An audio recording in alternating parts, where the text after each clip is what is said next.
తమిళనాడుకి సంబంధించిన వార్తగా చూడాలి. ఎన్నికల వేళ తమిళనాడు రాజకీయాల్లో నిజంగా ఒక సంచలన పరిణామం. సీఎం స్టాలిన్ సమక్షంలో డిఎంకేలో చేరారు మాజీ సీఎం పన్నీర్ సెల్వం. రైట్, నిజంగా ఇది రెండు పార్టీలపై ఎప్పుడు విరోధంగా ఉండే తమిళనాడు రాజకీయాల్లో ఇది చాలా కీలకమైన ఒక అడుగుగా చూడాల్సిన అవసరం ఉంది.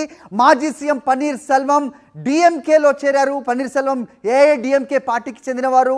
అలాగే అప్పటి సీఎం జయలలితకు చాలా నమ్మకస్తులుగా పేరుగాంచారు. ఆ తర్వాత సీఎంగా కూడా ఉన్నారు. ప్రస్తుతం ఆయన డిఎంకేలో చేరటం అనేది నిజంగా రాజకీయంగా చాలా ఒక కీలకమైన పరిణామంగా చూడాల్సిన అవసరం ఉంది. కండువా కప్పి స్వయంగా పార్టీలోకి ఆహ్వానించారు స్టాలిన్. ఆయనతో పాటు ముఖ్య నేతలు డిఎంకేలో చేరారు. పన్నీర్ సెల్వం చేరికతో డిఎంకే మరింత బలోపేతం అవుతుందని ఆ పార్టీ నేతలు భావిస్తున్నారు. ఇటీవల స్టాలిన్ కలిసిన పన్నీర్ సెల్వం డిఎంకే ప్రభుత్వంపై ప్రశంసలు కూడా కురిపించారు. తమిళనాడులో మళ్ళీ డిఎంకే ప్రభుత్వమే వస్తుందని ధీమా వ్యక్తం చేశారు. దీంతో ఏఐడిఎంకే అప్పటి జయలలిత పార్టీ చాలా బలోపేతంగా ఉన్న పార్టీ, ఎంతో నమ్మకస్తుడిగా ఉండే పన్నీర్ సెల్వం ఆయన సీఎంగా కూడా ఉన్నారు. ఆ తర్వాత ప్రస్తుతం ఆయన డిఎంకేలో వచ్చారు.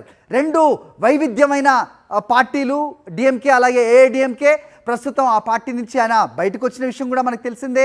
అలాగే ఇటీవల కాలంలో డిఎంకేపై ప్రశంసల వర్షం కురిపిస్తూ ఉన్నారు ఆయన. నెక్స్ట్ వచ్చేది డిఎంకే అంటూ కూడా ఆయన వ్యాఖ్యానించిన పరిస్థితి కూడా మనం చూసాం. సో స్టాలిన్ సమక్షంలో ఆయన ప్రస్తుతం డిఎంకేలో చేరారు.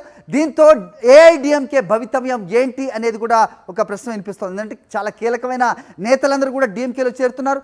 మరోవైపు విజయ్ పార్టీ కూడా ముందుకు దూసుకుపోతున్న క్రమంలో డిఎంకే మనకు ప్రధాన ప్రత్యర్థి అని కూడా విజయ్ చెబుతూ వస్తున్నారు. ఇలాంటి పరిస్థితుల్లో డిఎంకేలో పన్నీర్ సెల్వం చేరటం, కొంతమంది ఏఐడిఎంకేకి చెందిన సభ్యులు కూడా పన్నీర్ సెల్వంతో పాటుగా డిఎంకేలో చేరటం ఒక కీలకమైన పరిణామంగా కూడా చూడాల్సిన అవసరం ఉంది.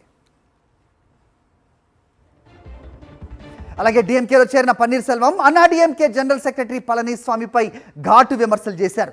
ఈపీఎస్ అహంకారం అన్నాడీఎంకేను నాశనం చేస్తోందని మండిపడ్డారు. సీఎం స్టాలిన్ నిజమైన మాస్ లీడర్ అన్న ఓపీఎస్ డిఎంకేలో చేరటం సంతోషంగా ఉందన్నారు. అసెంబ్లీ ఎన్నికల్లో మళ్ళీ స్టాలిన్దే విజయం స్పష్టం చేశారు. எந்த ஒரு தலைவரும்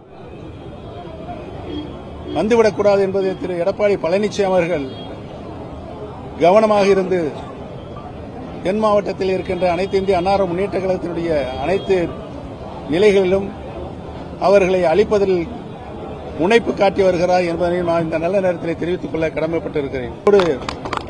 அரவணைத்துக் கொண்ட தளபதி அவர்களுக்கு என்னுடைய நன்றியும் தெரிவித்துக் கொண்டு திராவிட முன்னேற்ற கழகத்தில் நான் இன்றைக்கு தொண்டனாகத்தான் இணைந்திருக்கிறேன்.